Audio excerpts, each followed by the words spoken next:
Saudações cordiais a todos que possivelmente estejam a assistir-nos. Gostaria de dizer-lhes que falar-se-á hoje sobre consciência histórica, uma questão que a mim parece-me importantíssima para qualquer contexto, para qualquer povo, e para Angola é urgente e necessário discutirmos essa categoria, essa problemática, consciência histórica.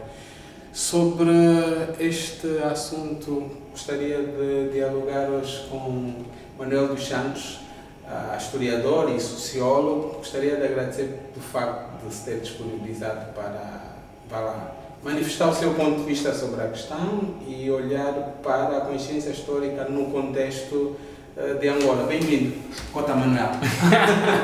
Obrigado, Maninho. Eu acho que é uma oportunidade para refletirmos em conjunto, não é? Claro, eu não tenho respostas que sirvam de chave mestra para abrir as portas em relação a tudo isso, mas acho que essas reflexões de facto precisam ser feitas e mais do que dar respostas, o que nós pretendemos aqui é construir um conjunto de interrogações que possam interpelar as pessoas a poder pensar um aspecto tão fundamental e que provavelmente tem sido um dos nossos déficits em relação ao conjunto de prioridades ao longo de todos esses processos históricos que vão desde o proto-nacionalismo ao moderno nacionalismo e até o Estado independente, não é? Porque eu acho que tudo isso foi colocado em determinados momentos como um elemento interessante, mas sem nunca se entrar em aprofundamento. E eu acho que a consciência histórica determina, obviamente,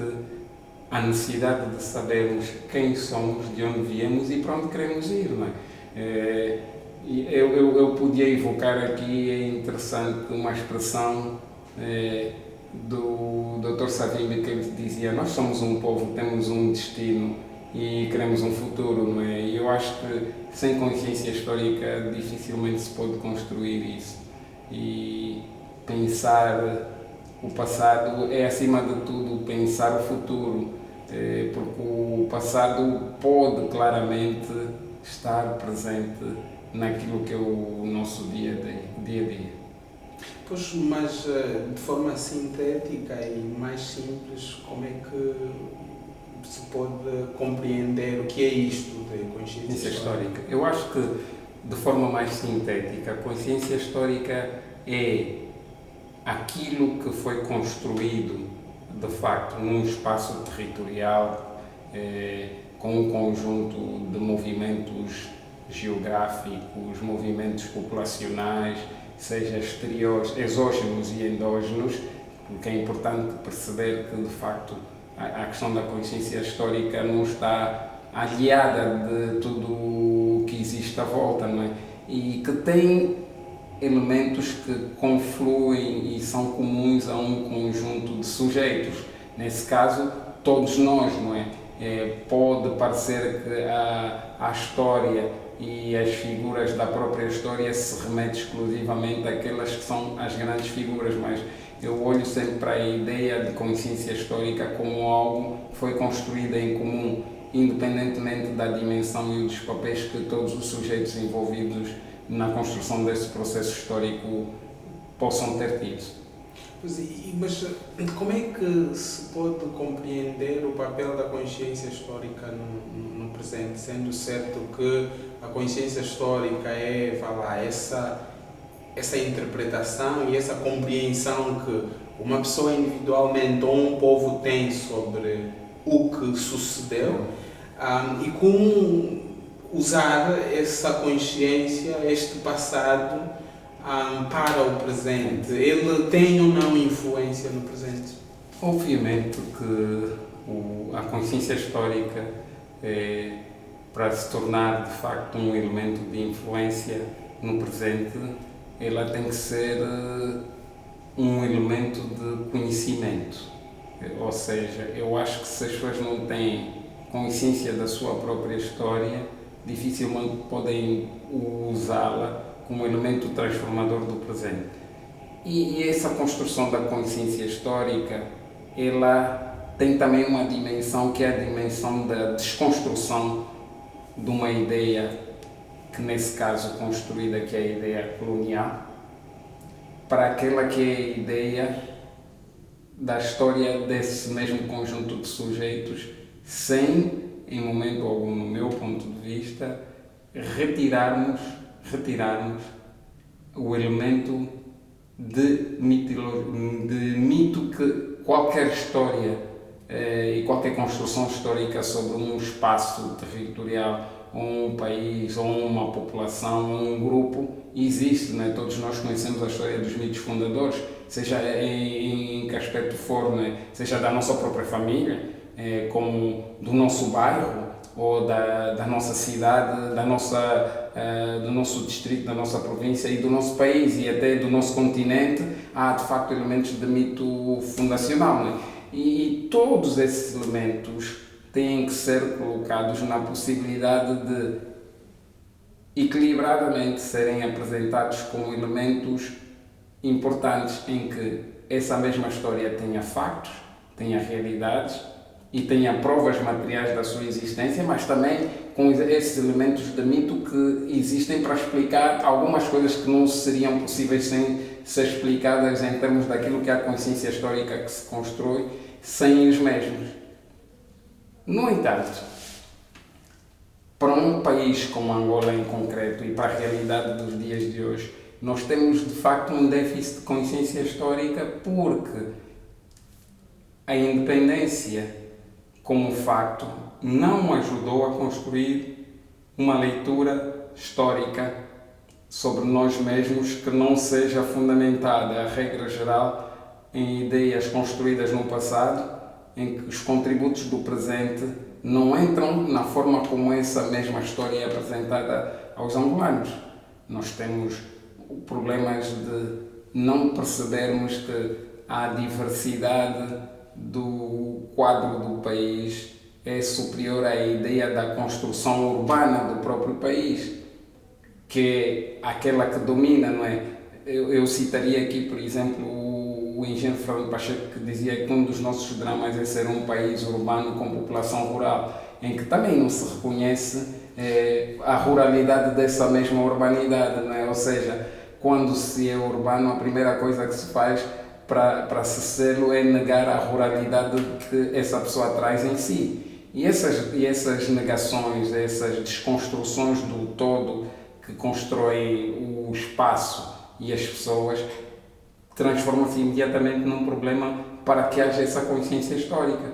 Se eu não tenho noção da importância de ter vindo do Golungo Alto, mais propriamente do Quilombo, e que foi desse espaço onde eu acabei por nascer em Luanda, dificilmente posso ter noção histórica de mim mesmo, não é?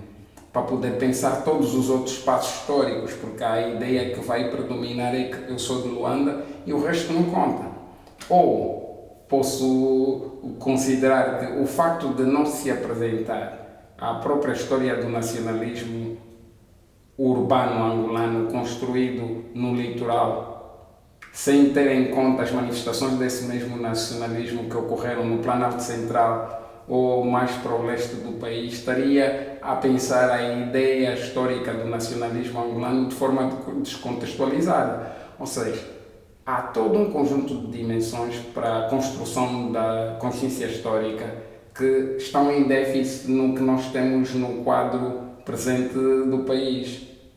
E isso muda naturalmente a percepção em relação à própria consciência histórica. Ou seja, teremos sempre uma consciência histórica amputada, teremos uma consciência histórica, vamos lá dizer, restrita, e em alguns casos podemos mesmo dizer retrógrada, não é? Porque ela alavanca alguns elementos, mas invisibiliza todo outro conjunto de elementos. Eu lembro-me, enquanto docente na universidade, ter dito aos meus estudantes que eu descobri uma coisa no Palais Wilson das Nações Unidas em Geneve que me surpreendeu, que era uma carta assinada pelo David Daniel Ecundi, um intelectual do Planalto Central, que escreveu para as Nações Unidas a denunciar o trabalho forçado no Planalto naquela época. Ainda não era sequer Nações Unidas, era a Sociedade das Nações. Para mim foi uma surpresa, não é? Quando eu descobri isso, porque isso não está em parte nenhuma da história do nacionalismo angolano, um protesto veemente feito na década de 20 a caminho da década de 30. É extraordinário. E isso não entra no contexto da análise do moderno nacionalismo angolano. São raras as pessoas que têm ouvido falar disso. E isso ajuda a construir consciência histórica e mostra que a ideia de mudança para um Estado independente, para a luta contra a injustiça, sempre esteve presente nos espíritos angolanos, independentemente do espaço territorial onde se encontrasse. Falando sobre essa questão da luta contra a injustiça, lembra-me uma outra dimensão da consciência histórica, que é a consciência histórica como um elemento que influencia no exercício da cidadania. Sem dúvida. Se um povo tem uma percepção, diríamos, traumática e completamente decadente do seu passado, a sua capacidade de resistência no presente é completamente condicionada, para o bem ou para o mal, mas nesse caso é sobretudo para o mal, não é?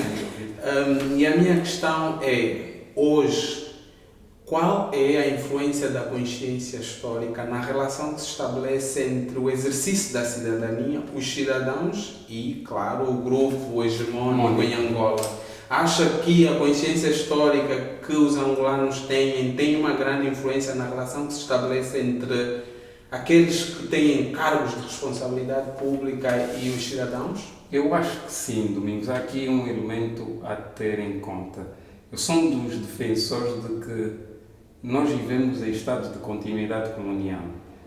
Se tivermos em conta, historicamente falando, que a nossa independência foi construída com base no edifício colonial, a forma como as instituições voltaram-se a estabelecer nos espaços coloniais, a forma como a altivez e a arrogância das próprias autoridades na relação com o cidadão, naquela altura até não se falava disso, com o povo, como as autoridades se relacionaram com o povo, marcadamente era uma postura que o próprio colono já tinha tido na relação com esses povos, um exercício da autoridade vertical em que uns existiam para obedecer e outros para mandar. E é claro, quando as pessoas interiorizam historicamente a ideia de que elas são subalternas e existem para obedecer, num presente é difícil construir cidadania com uma interiorização a esse nível.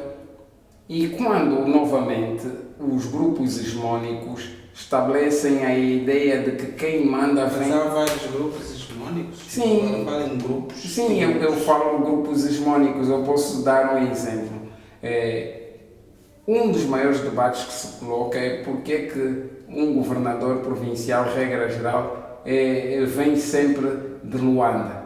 É uma coisa, a ideia do governador ser nomeado pelo Presidente da República é um indivíduo estranho. Em alguns casos já não é um indivíduo estranho, às vezes é um filho da terra, mas a ideia de que a nomeação desse indivíduo para aquele espaço é determinado... Mas, desculpa interromper-lhe, a ideia de haver grupos hegemónicos não pressupõe que tenhamos uma sociedade democrática, grupos, ou queria referir-se a grupo? Eu não percebo. Quando eu falo a ideia de grupos hegemónicos, são justamente o conjunto de grupos que existe, controla a questão, por exemplo, do poder político, o poder cultural, o poder económico. É verdade que esses grupos têm, todos eles, uma relação inequívoca, não é? Ou é o mesmo grupo que se manifesta de diferentes formas, sim. É o mesmo grupo que se subdivide aparentemente em diversos grupos, não é?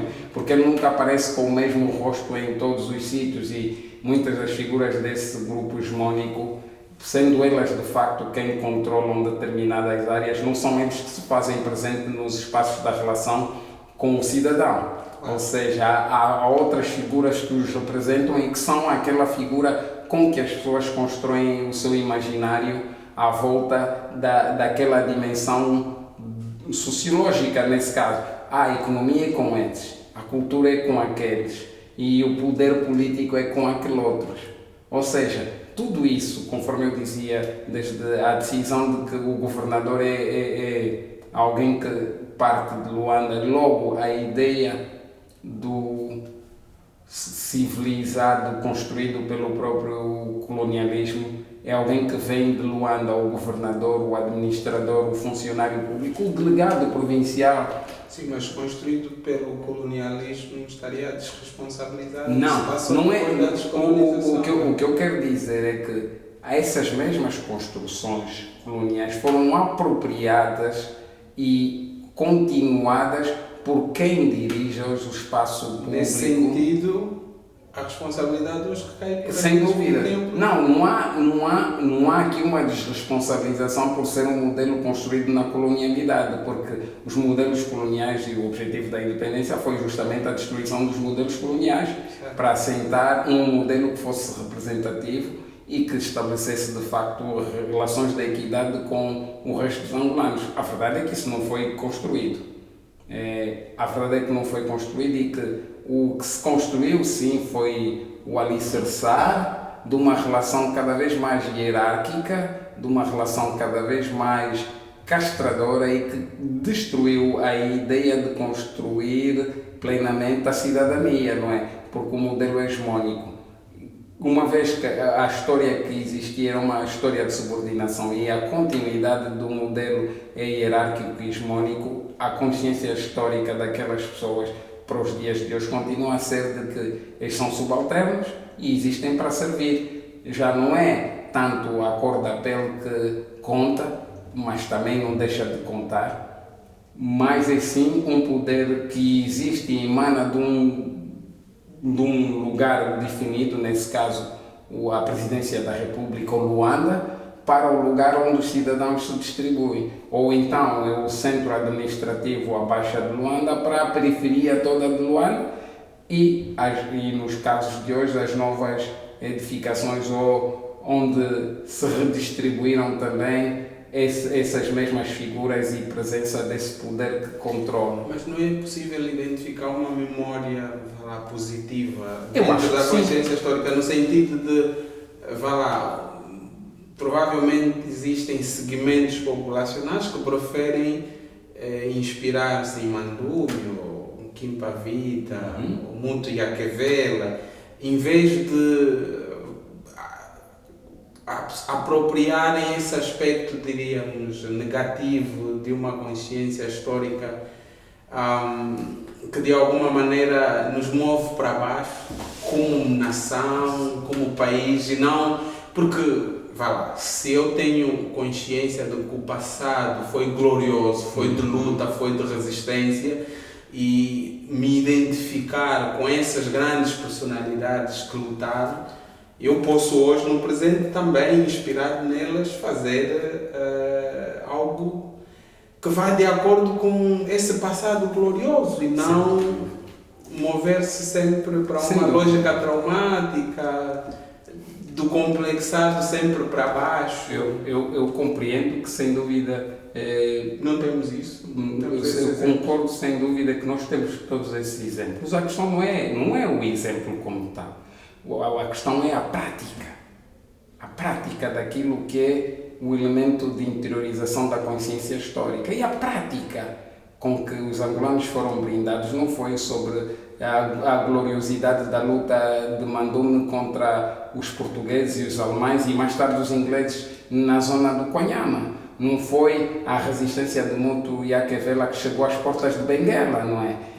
Não foi a resistência de Kimpavita que percebeu que a ideia da cristandade era algo que existia naquilo que eram os valores messiânicos, filosóficos e culturais do próprio Reino do Congo. Não são essas as ideias que dominam a relação da consciência histórica em Angola. Ou seja, se tudo isso que é glorioso não foi alavancado, não foi, partilhado, não foi interiorizado, não foi estimulado. E o que é que foi interiorizado? O que foi interiorizado, obviamente, foi uma atitude de subalternidade, uma atitude de prestar vassalagem à ideia, por exemplo, de que o chefe não pode ser questionado, que o chefe, ainda que é errado, é preferível calar. Quer dizer, todos esses conceitos foram claramente recrudescendo ao longo dos anos. Eu lembro-me, porque eu fiz serviço militar, ouvir na recruta que a ordem de um chefe é como uma lâmina. Quem não obedece é cortado. Pois, mas no plano militar isso é perfeitamente compreensível. Não, mas o pior de tudo é que essa lógica militarista, e não militar, porque para mim é uma lógica militarista, Foi levada para o âmbito cívico, para o espaço civil da sociedade. E de facto, ainda como se diz, né, que o chefe tivesse a dizer barbaridades, nós tínhamos que bater palmas, não é? Interiorizou-se essa ideia de o chefe como figura sacralizada. E isso também porque a ideia da salvação messiânica está muito presente naquilo que é a consciência histórica, que haverá um líder que nos vai guiar para aquilo que será a terra da abundância e aí então seremos felizes. Está muito alicerçada a ideia de que haverá alguém que vai corrigir os males todos, quando a consciência histórica que devia permanecer justamente por causa de todos esses movimentos que tiveram aqui presentes, só foram possíveis porque houve diálogo, unidade e luta. O Mandume não conduziu uma guerra sozinho, como a espingarda Mauser contra os portugueses e confrontos com os alemães ou os ingleses, ou Kim Pavita não criou o movimento dos antonianos em que ele era antoniana, não é? Ou seja, a ideia de que há um Salvador, de facto, fez com que também a consciência histórica sobre os nossos próprios movimentos coletivos, é claro, com figuras à frente deles, não fosse interiorizado. Como movimentos coletivos, ficaram muito na ideia do Salvador messiânico que nos levará a fazer tudo, mas nós até não precisamos nos preocupar porque já temos alguém que vai fazer tudo isso. Pois deixa-me lá ver se compreendo. Após a independência, Agostinho Neto chega ao poder e houve, ossanas nas alturas. Eduardo dos Santos substitui. Continuou a mesma lógica das ossanas nas alturas, que acreditavam que um homem vai salvar o país, vai trazer-nos o bem-estar, o desenvolvimento e por aí além. E a seguir temos João Lourenço. E as ossanas continuam. Quer dizer, nesse sentido há uma grande falta de consciência histórica ou há uma má interpretação dos factos em relação ao passado. Do passado. A questão que eu coloco é como é que um povo não consegue perceber que não é um homem que poderá salvar-nos, sendo certo que já houve momentos que depositaram confiança em um homem e o país não deu passo. Mas ainda assim prevalece essa ideia e essa ideia parece-me ser bastante alimentada em setores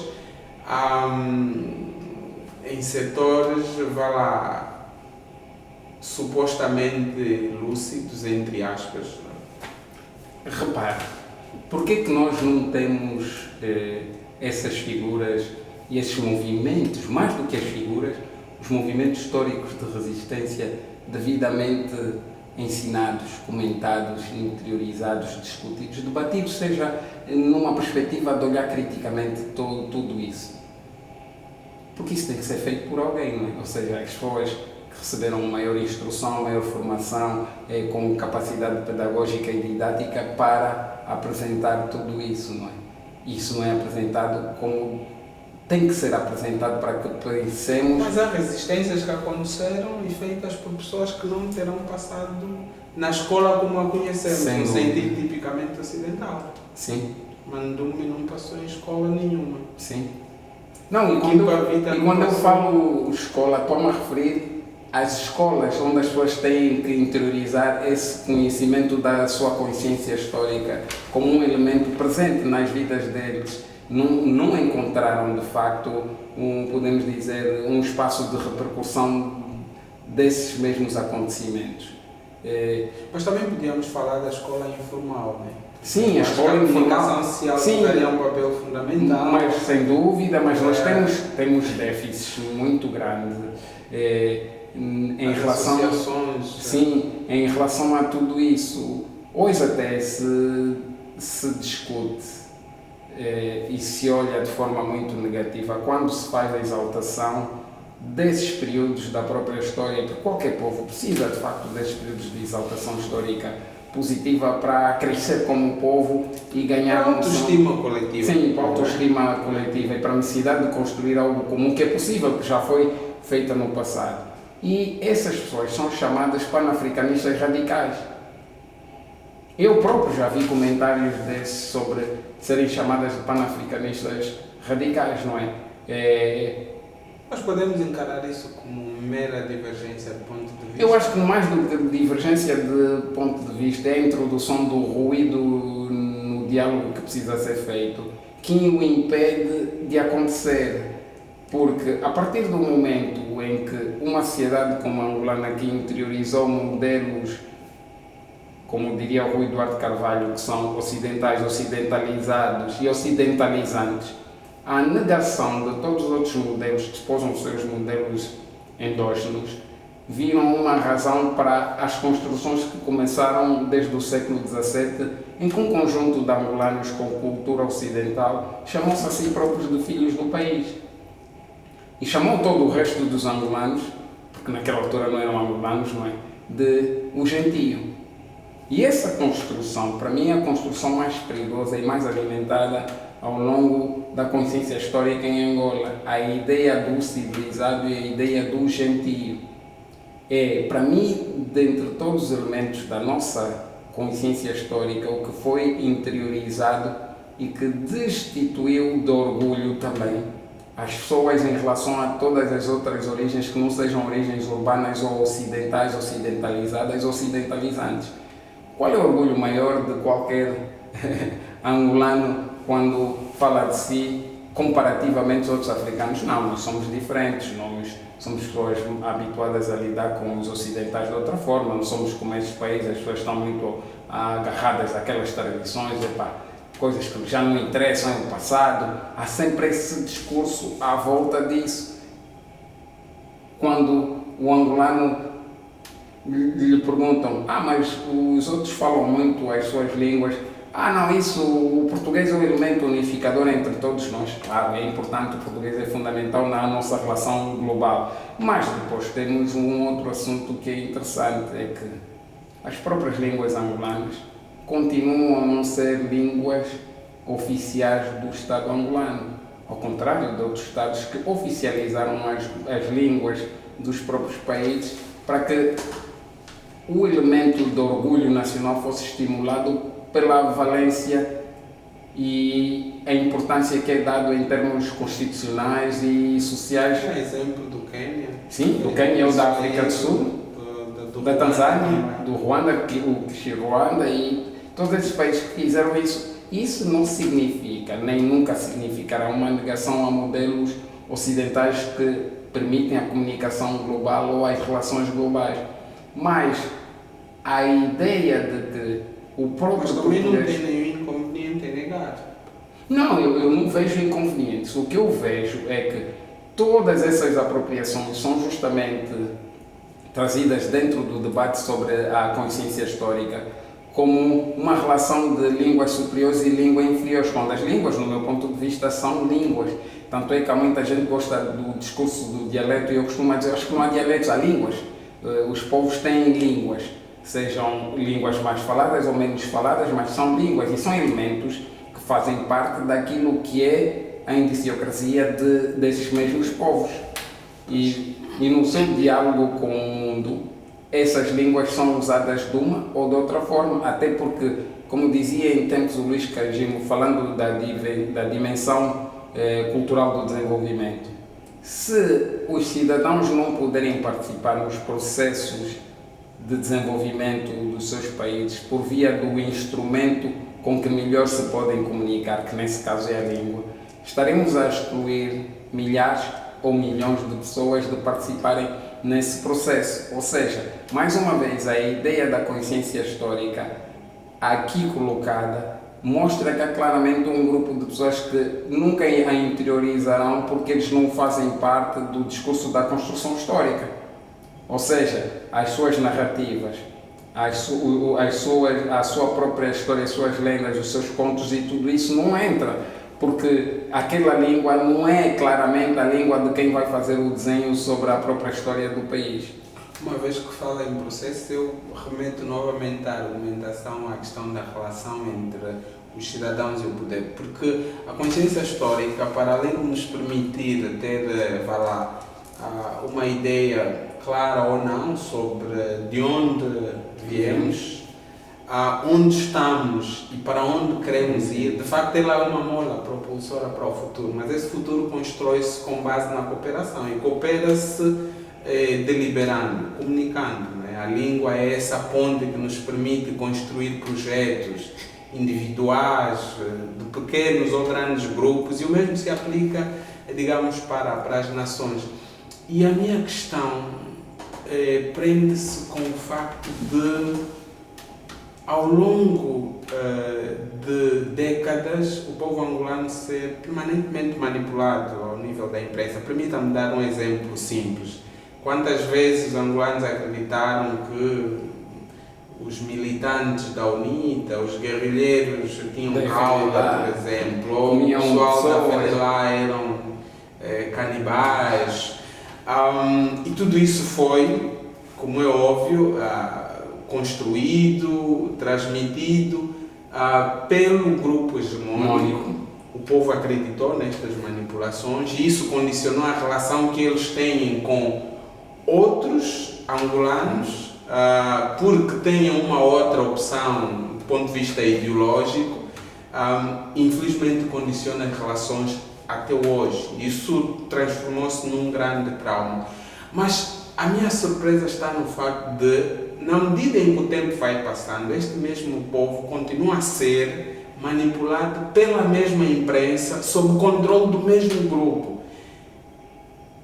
É falta de consciência histórica, esqueceram que foram manipulados ao longo de décadas.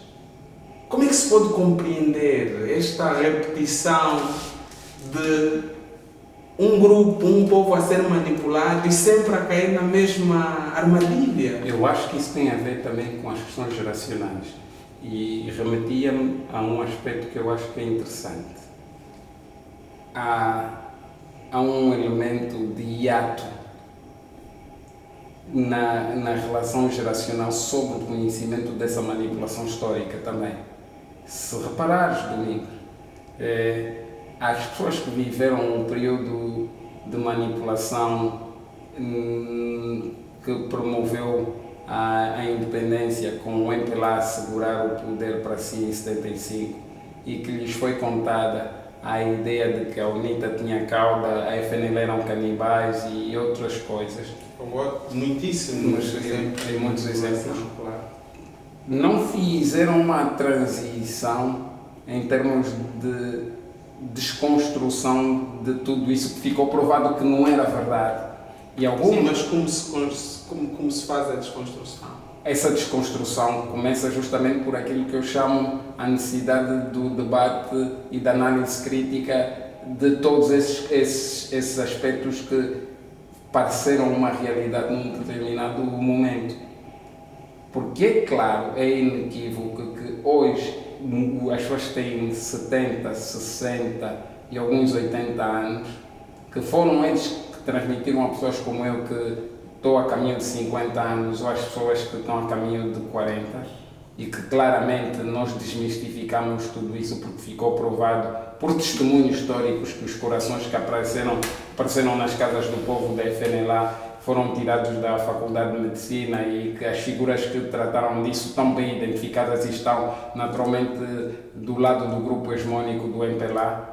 Ou aqueles que diziam que os guerrilheiros da UNITA tinham cauda, ficou provado quando a UNITA chegou junto do povo que as pessoas não tinham cauda, que não tinham cauda e que não era uma verdade. As pessoas parte dessas pessoas já perderam a noção em relação a essa realidade. E a máquina que fabrica estereotipos sobre os outros e constrói novas ilusões é uma máquina que também se atualiza e busca modernizações dos novos elementos de manipulação que parecem novos para uma geração diferente. porque as velhas manipulações nunca foram debatidas como uma forma presente para a construção das novas.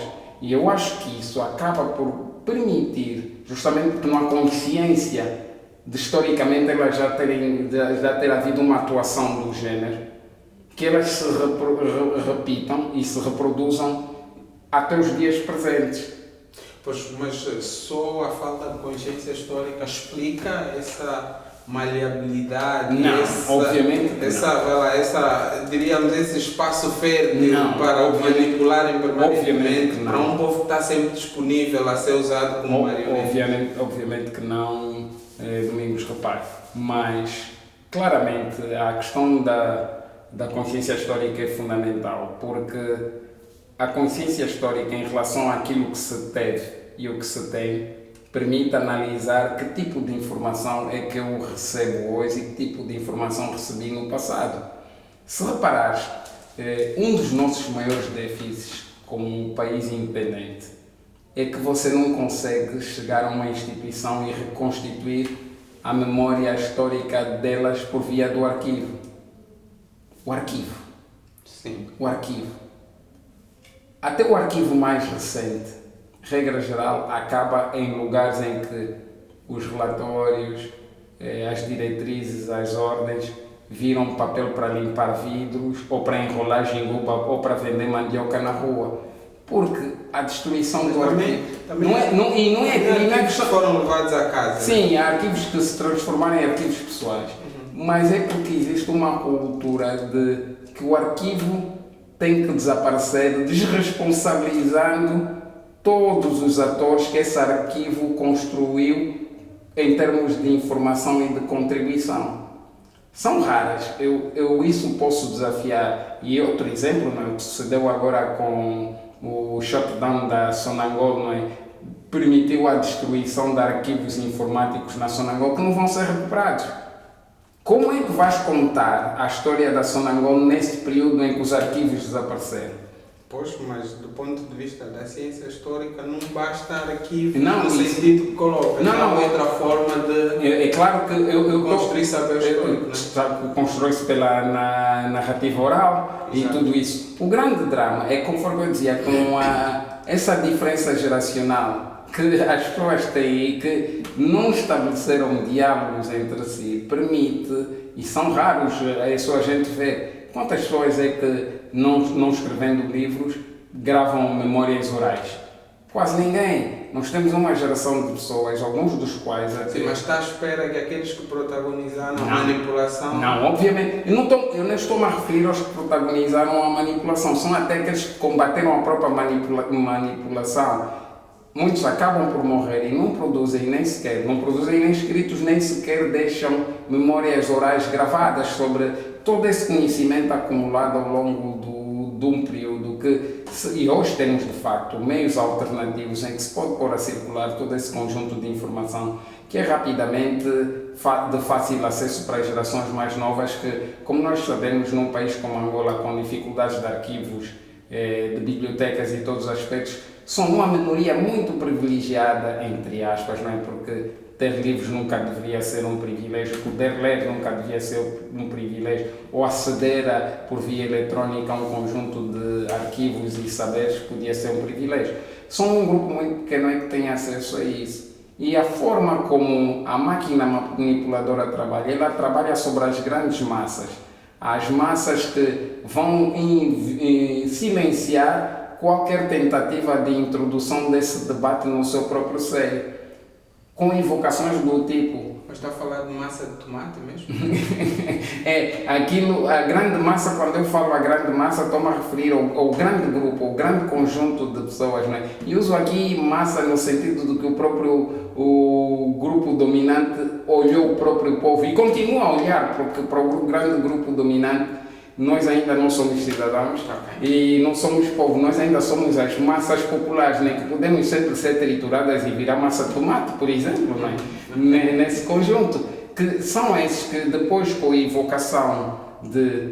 Mas você sabe o que é o miúdo? Quem é você para dizer aqui coisa alguma em que junta-se a questão das relações entre gerações, há relações entre grupos de idades, há relações entre relações familiares, quer dizer, há todo um conjunto que permite a manutenção desse discurso de manipulação, porque as pessoas estão a todos os níveis onde toda a desconstrução podia ser feita. Algumas dessas pessoas até já se sentem órfãos do próprio conhecimento real sobre os acontecimentos e preferem continuar a alimentar a narrativa que eles interiorizaram sobre os fatos. Falou aqui da necessidade de haver deliberação crítica sobre o nosso passado e fez também referência à importância de arquivos, de bibliotecas. Isso remete-me à concepção marxista revisionista da escola como aparelho ideológico do Estado. Claro. Nesse sentido, eu perguntaria qual é o papel, no contexto da Angola, da escola na construção da consciência histórica ou não, ou até mesmo no apagamento da própria consciência histórica. Da própria consciência histórica ou da construção de uma consciência histórica falsada. Qual é o papel da escola? Porque a escola em Angola faz alguma coisa, não é? Claro. Ela formula e edita um tipo de história e constrói uma certa consciência histórica, certamente. Claro, é claro que a consciência histórica que a escola em Angola ainda produz é uma consciência histórica hegemónica do grupo que domina o próprio poder. Todos nós temos noção. Nesse sentido, então, a escola também joga esse papel, claro, de construir uma consciência histórica para... Sim, da alienação. A escola joga claramente um papel disso. E até porque o Jean-Michel Mabekotali, nesse último livro dele, dizia algo muito interessante. A construção da história recente... O imperar perante si mesmo. O imperar perante si mesmo. Dizia que a questão da construção histórica e de quem tem papel na história é determinado pelo grupo hegemónico, que o reproduz claramente em todos os espaços de conhecimento. Mas essa ideia não é nova, não é? Não é nova, mas mostra, não é nova, mas mostra claramente que a escola não fez uma ruptura com essa questão da reprodução que ele coloca, não é? Que é o nosso maior drama para construir uma consciência histórica, ou seja, a ideia da própria história é uma ideia de quem o grupo dominante permite que faça parte dela ou é excluído dela. A própria história do MPLA, e é interessante, aqueles 2 volumes são muito esclarecedores de como o apagamento da própria consciência histórica do próprio partido dominante do poder em Angola exclui aqueles que possam ser incômodos, não é? E como há sempre uma reconstrução histórica para retirar o valor e o protagonismo de figuras que construíram o próprio ideal do partido MPLA. Mas isso é feito por gosto, porque é agradável reescrever a história ou há algum objetivo por trás? Eu acho que há claramente um objetivo. E qual é? O objetivo é ofuscar as figuras que têm, no meu ponto de vista, capital humano, capital intelectual, capital moral, para colocar como as figuras principais aqueles que são os ideais e os construtores dessa mesma hegemonia, não é?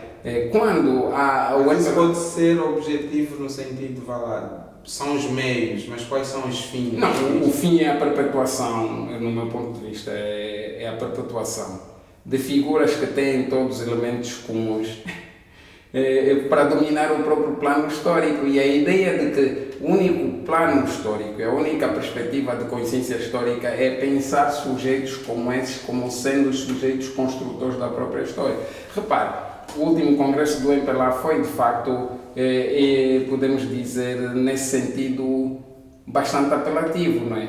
A introdução do Ilídio Machado como primeiro presidente do MPLA mostra claramente que é uma tentativa de retirar o protagonismo que devia ser colocado a duas figuras que, do meu ponto de vista, deveriam estar ali, que é o Viriato da Cruz e o Mário Pinto de Andrade, né? Que foram dois indivíduos que tiveram sempre uma postura dentro da história do próprio MPLA, foi uma postura da ideia do humanismo, a ideia do respeito pelo outro, é claro também com as próprias limitações que esses sujeitos da história tiveram no olhar em relação a imensas coisas, mas colocar claramente os sujeitos da história que estão ligados às piores hecatombes do nosso país como um Estado independente.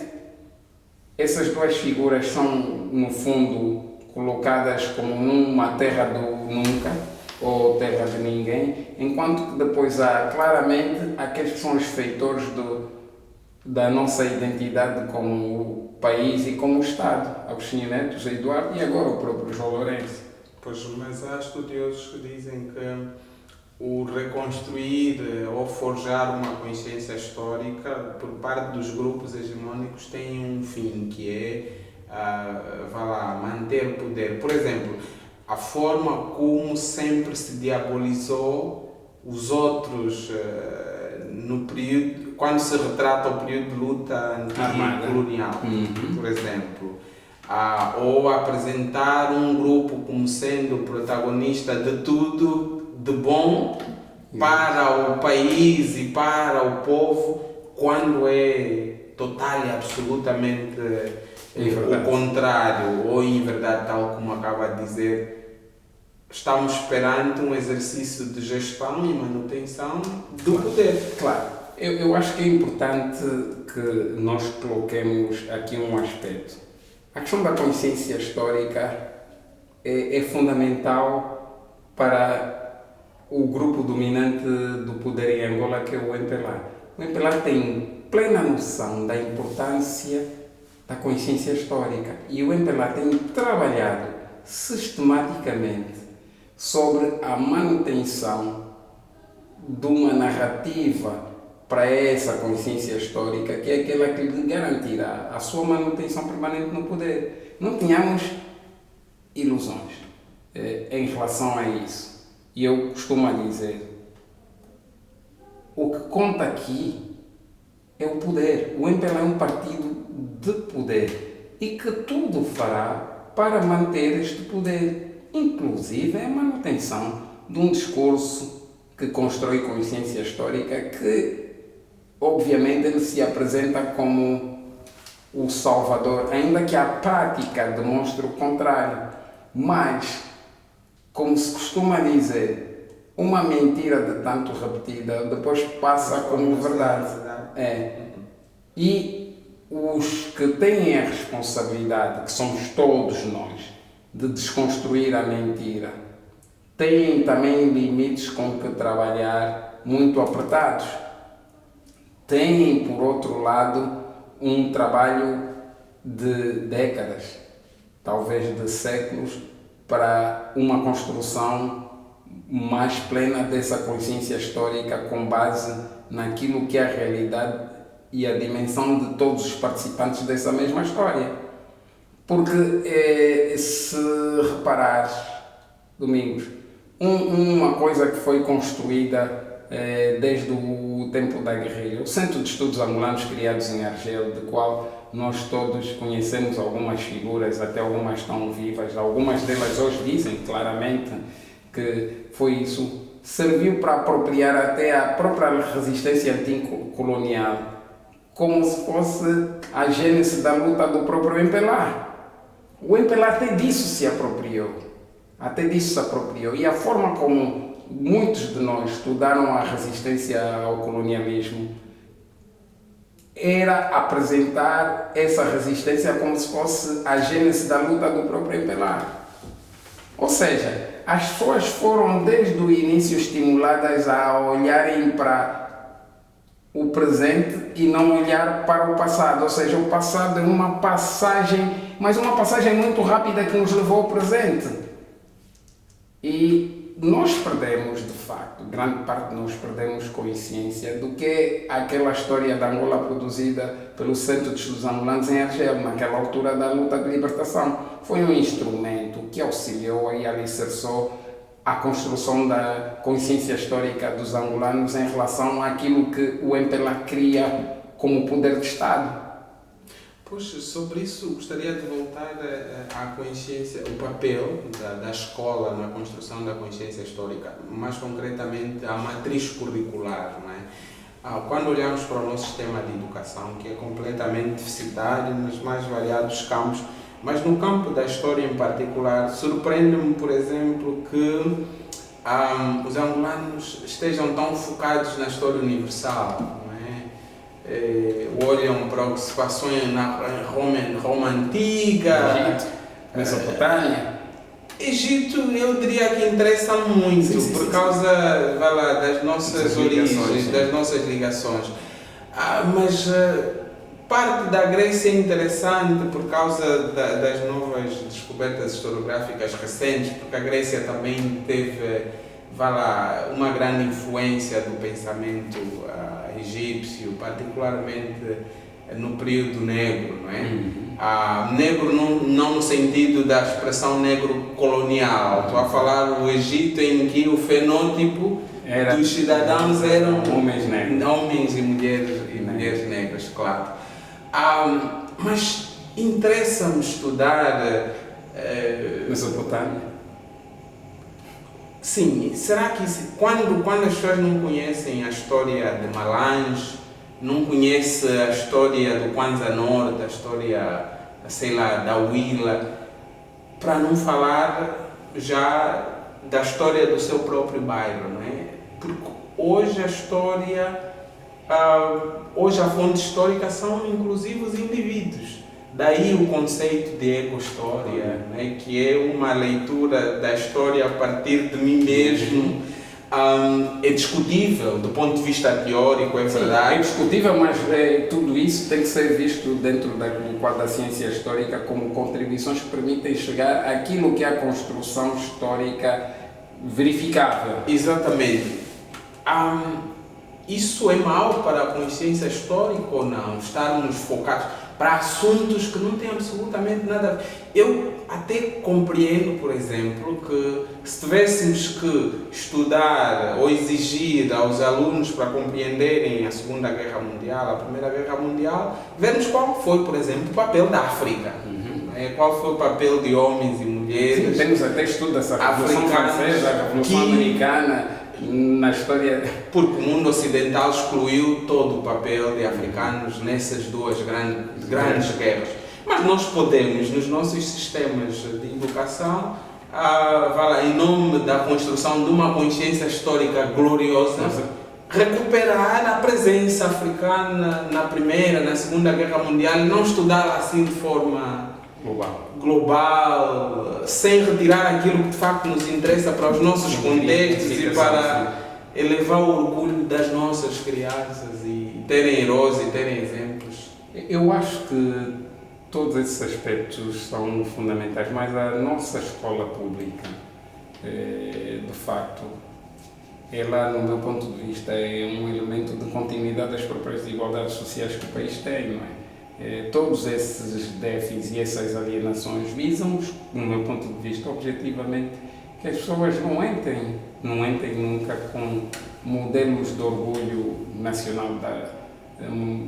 Falo modelos de orgulho nacional não é porque pensar em Equique, pensar em Mandome, pensar em Zingambane, representam de facto estes elementos de orgulho nacional, porque todos esses territórios, antes nações livres e independentes, vieram constituir o território que hoje se chama Angola, não é?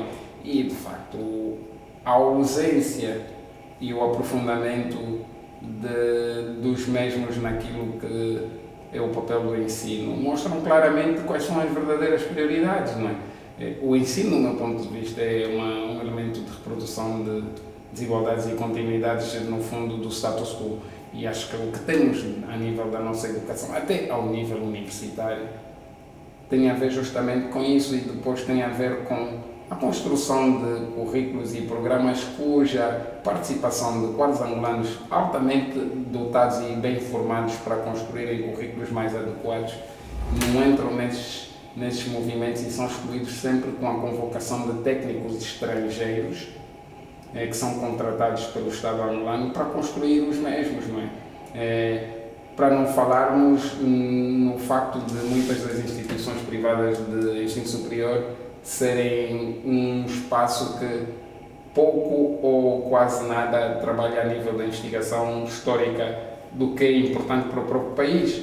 Olha, alguém dirá sobre esse argumento relativamente à presença do estrangeiro, pode acusar-te, por exemplo, de xenofobia, ou se não o acusarem de xenofobia podem fazer referência a um outro argumento, as outras nações, como é o caso, por exemplo, dos Estados Unidos ou do Canadá, fizeram-se na base do multiculturalismo. Portanto, há lá a presença de pessoas eu não digo o contrário e acho que as pessoas têm direito a fazer essas duas interpretações. Eu coloco essa questão para esclarecer o teu ponto de vista. O que eu quero aqui dizer é que, perante o investimento em quadros com formação em metodologia de ensino, em pedagogia de ensino, em áreas de história, de antropologia africana, com historiadores que nós temos internamente que trabalham com arquivos que nós temos e que fazem recolhas orais pelo país, muito estranho parece que essas pessoas não sejam sistematicamente convocadas, e aqui não é convidadas, é mesmo convocadas, porque é uma urgência nacional, convocadas para pensar esse quadro positivo da nossa história que tem que ser ensinado às pessoas precisam perceber. Não estou aqui a dizer que tem que se ensinar uma história parcial, não é? Mas tem que se ensinar uma história em que não passe nunca a mensagem de que os portugueses chegaram a Angola e tornaram-se donos daquele território porque nós estávamos todos quietos e dissemos entrem, fiquem à vontade, e não houve qualquer tipo de resistência, que não havia uma sociedade estruturada com pensamento filosófico, com estrutura de produção, com cultura, com arte, com tudo o que faz de facto uma sociedade. E nesse sentido, eu acho que esse é o nosso maior déficit, não é? Porque também tem a ver, eu continuo a insistir, tem a ver com as próprias políticas de continuidade do grupo hegemónico, de manter os angolanos sempre com uma tutela que passa a ideia de incapacidade, em primeiro lugar, dos próprios angolanos, de serem eles a conduzir esses processos, são inerentes e importantes para a sua autoafirmação, para o seu orgulho e para o seu próprio destino como nação, e constrói numa geração mais nova a ideia de incapacidade de fazer seja o que for por ela própria, sem aconselhamento, sem tutoria, sem assessoria de quem vem de fora, porque o conhecimento ocidental, ocidentalizado e ocidentalizante é o que é hierarquicamente superior. Ou seja, tudo isso ajuda a que a questão da consciência histórica em si seja de facto uma questão que precisa estar na ordem de prioridades. Nós precisamos trabalhar profundamente a ideia da construção histórica para poder mudar os elementos que vão construir uma cidadania plena, que vão permitir um debate à volta daquilo que são as questões estruturantes. Numa tentativa peço desculpas por interromper, numa tentativa de compreensão das opções e das escolhas políticas do grupo hegemónico em relação à condução e os caminhos por que a Angola vai passando durante esses 40 e poucos anos 44, de independência, Christian Messiaen, uma estudiosa francesa, terá dito que as elites angolanas sentem vergonha do legado ancestral africano, das nossas culturas, civilizações e tradições, porque eles têm uma espécie de amor mortal porque é ocidental, e acho que essa ideia terá sido reinterpretada também pela Lara Paulson. Lara Paulson, no seu livro Em Nome do Povo. Pois, talvez isso é suficiente para justificar, a ideia de vergonha é suficiente para justificar as escolhas que eles fizeram. Eu acho que, para além da ideia de vergonha, foi a interiorização perversa dessa vergonha, não é? Porque a interpretação perversa dessa vergonha faz com que a necessidade de maltratar, de instrumentalizar, ostracizar tudo o que lhes lembra esse mesmo passado de si próprios, os coloca numa posição e numa necessidade de negação quase permanente de todos os sujeitos que lhes lembrem isso. E eu acho que a grande maioria dos cidadãos angolanos lembram isso às suas próprias elites, que eles vieram de um interior, porque as cidades são uma construção colonial. As cidades como nós as conhecemos são uma construção colonial, então eles têm uma necessidade de se negarem a se parecer com essas pessoas que lhes lembram esse mesmo passado. E a única forma de relação que lhes sobrou foi uma relação colonial com essas mesmas pessoas, não é? Ou seja, eles interiorizaram que são superiores a esse conjunto de indivíduos e que só pode fazer parte desse grupo quem se negar em relação àquilo que são as suas origens, o seu passado, o seu histórico e a sua própria consciência sobre esse mesmo passado e essa origem. Mas eu acho que é necessário compreendê-los, porque eles são vítimas, não é? São vítimas, mas ao rejeitarem a sua ancestralidade mas e se identificarem com o opressor, isso não foi algo que aconteceu por acaso. Não aconteceu, construção. Não aconteceu por acaso. Agora, do meu ponto de vista, o erro está no facto de não haver um esforço para encontrarem a cura, não é? Sim. Para Domingos, descolonizarem as mentes. Domingos, repara, há uma coisa muito interessante que eu costumo dizer. As nossas elites, principalmente mestiças e brancas, só percebem a sua africanidade quando vivem no Ocidente e lhes lembram que são africanos. E alguns deles, de facto, só se lembraram que são iguais aos seus cidadãos quando foram tratados sem diferenciação nos lugares em que se encontravam, com aqueles seus compatriotas que, do ponto de vista, não faziam parte do espaço de convivência social deles. Mas, uma vez numa sociedade diferente, foram tratados da mesma forma. E aí eles finalmente perceberam que qualquer ilusão de diferença em relação àqueles outros que eles sentem que não são iguais a eles, pois esbarra que não serão aceitos. Não serão aceitos, independentemente de terem todas as posses do mundo, serem milionários, viverem na melhor zona daquelas sociedades, eles serão sempre vistos como alguém iguais aos outros que eles se negam a ver como semelhantes. Obrigado pela atenção e foi bom conversar contigo. E acho que a minha disponibilidade para futuras conversas está sempre em aberto. Obrigado mais uma vez.